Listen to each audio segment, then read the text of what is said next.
Hello. Yòókù níbẹ̀ lèkìtì ìmọ̀kànbalẹ̀ ẹ̀bọ̀ fún rálì Yorùbá nation. Àtúnṣe tòǹdó ìmúlá ní ìdíra sèkìtì.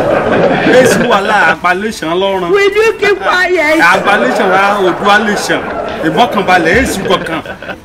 Èsì rọ̀tìrọ̀tì. Jésù. Ṣìnbọ̀. Èsì rọ̀tìrọ̀tì. Bàbá Lámídì ó wà round kí n gbé fóònù fún Ìsẹ̀yìn. Sunday Igboho. Sunday Igboho.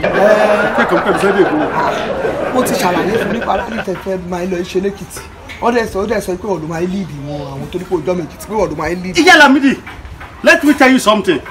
I'm not a Yorùbá nation. I'm not a Ọmọ Odùduwà. I'm a Igbo man. Will you keep quiet? I'm a Igbo man. Ìgbà wo ló dìgbò? I'm a Igbo man. Ẹ̀rù ẹ̀ bà mí o, ìgbà wo ló dìgbò máa? Ṣé ní sí ìgbò? Sunday ọ̀gá Sunday ọmọ tí mo change the I'm a Igbo man. Don't call me Baba Lámídì again. Bàbá Lámídì ni ọjọ́. Don't call me Baba Lámídì. Call me Baba Chinedu. Me Baba Chinedu. The place.